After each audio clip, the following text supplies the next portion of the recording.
तरफ रूस यूक्रेन जंग को रोकने की कोशिशें लगातार वैश्विक स्तर पर जारी है, तो वहीं दूसरी ओर रुक रुक कर यूक्रेन का रूस पर अटैक करना सबको हैरान ही कर देता है। हैरानी इस बात की भी है कि एक छोटा सा ड्रोन एक बड़ी जंगी पनडुब्बी को उस जगह पर तबाह कर देता है जहां उन्हें सेफ साइट में खड़ा किया जाता है।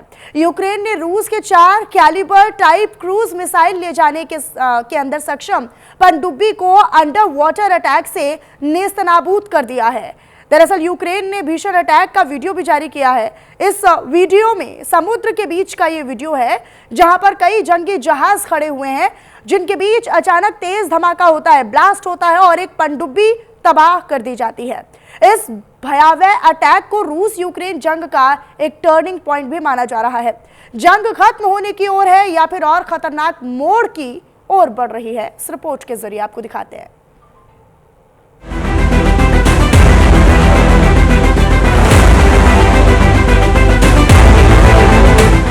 यूक्रेन का सी बेबी ड्रोन से भीषण अटैक, रूसी पनडुब्बी समंदर में तबाह, अंडर वाटर अटैक से रूसी सेना में हड़कंप। यूक्रेन ने एक बार फिर से सोच से परे हमला कर रूसी नौसेना को बड़ा झटका दिया है। यूक्रेन ने अंडर वाटर ड्रोन अटैक से रूसी पनडुब्बी को तबाह कर दिया। यूक्रेन की तरफ से रूस पर किया गया यह अपनी तरह का पहला ऑपरेशन था। अटैक को लेकर यूक्रेनी अधिकारियों के मुताबिक यह हमला रूसी नौसेना के काला सागर में खास नौसेना बेस पर किया गया। यूक्रेन की सुरक्षा सेवा ने अपनी सब सी बेबी ड्रोन से नोवोरोसिस्क बंदरगाह पर पनडुब्बी को निशाना बनाया है। यूक्रेन ने अंडर वाटर अटैक को लेकर की पुष्टि। रूस के किलो क्लास अटैक पनडुब्बी हमले में तबाह।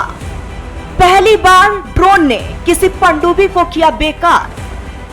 यूक्रेनी हमले से बचने के लिए रूस ने अपने कई नौसैनिक जहाजों को यहां खड़ा कर रखा है, लेकिन अब साफ हो गया है कि यह बंदरगाह यूक्रेन की पहुंच के बाहर नहीं है, बल्कि यूक्रेन जब चाहे यहां पर बड़े हमले को अंजाम दे सकता है और रूस को इसी तरह के भीषण हमलों से भारी नुकसान पहुंच सकता है। फिलहाल रूस की तरफ से यूक्रेनी हमले को लेकर कोई प्रतिक्रिया नहीं आई है, लेकिन यूक्रेन के सलाहकार ने इस हमले को इतिहास का सबसे बड़ा हमला बताया है, जहां एक ड्रोन ने किसी पनडुब्बी को नेस्तनाबूद किया है। यूक्रेन हमले में किलो क्लास अटैक पनडुब्बी तबाह। पनडुब्बी 4 कैलिबर टाइप क्रूज मिसाइल ले जाने में सक्षम। बड़े हमलों में रूस खास तौर पर इन पनडुब्बियों का इस्तेमाल करता है। यूक्रेन के पावर ग्रिड को तबाह करने में हुआ इस्तेमाल। यूक्रेन ने जिस रूसी पनडुब्बी को निशाना बनाया है वो कम से कम 4 कैलिबर टाइप क्रूज मिसाइल ले जाने में सक्षम है। इस तरह की पनडुब्बियों का इस्तेमाल रूस खास तौर पर बड़े हमलों में करता है। हाल के महीनों में इन मिसाइलों ने यूक्रेन के पावर ग्रिड को गंभीर नुकसान पहुंचाया था। यूक्रेनी नौसेना के मुताबिक एक पनडुब्बी को निशाना बनाने का ऑपरेशन यूक्रेन और रूस के बीच लड़ाई में टर्निंग पॉइंट से कुछ कम नहीं है। रूस से जंग में यूक्रेन के पास कोई नौसैनिक बेड़ा नहीं। ड्रोन के सहारे यूक्रेन ने रूस के बेड़े को किया परेशान। रूस को क्रीमिया से दक्षिणी रूस में ले जाने पड़े बेड़े। यूक्रेन के पास सही अर्थों में कोई नौसैनिक बेड़ा नहीं बचा है, लेकिन यूक्रेन ने काला सागर में खड़े रूस के बड़े नौसैनिक बेड़े को परेशान करने में कोई कोर कसर नहीं छोड़ी। ड्रोन के इस्तेमाल से रूसी बेड़े को सेवास्तोपोल में अपनी जगह से हटाने के लिए मजबूर कर दिया था, जिस वजह से रूस को इन बेड़ों को क्रीमिया से दक्षिण रूस में नोवोरोसिस्क तक ले जाने के लिए मजबूर होना पड़ा। अंडर वाटर अटैक को रूस यूक्रेन जंग का माना जा रहा टर्निंग पॉइंट। 4 सालों से जंग के रुकने के नहीं दिख रहे आसार। यूक्रेन के हमले के बाद रूस भी करेगा बड़ा हमला।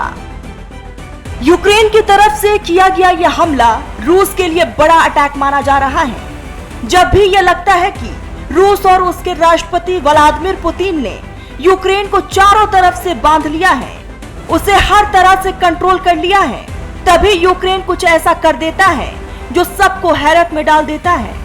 रूस और यूक्रेन के बीच लगभग 4 सालों से जंग जारी है और अब यूक्रेन ने कुछ ऐसा किया जो इन 4 सालों में नहीं हो पाया है। अब एक बार फिर से रूस को पलटवार करने के लिए मजबूर कर दिया है। हमले के बाद साफ है रूस फिर बड़ा अटैक करेगा और इस हमले का बदला लेगा। न्यूज इंडिया के लिए पवन चौहान की रिपोर्ट।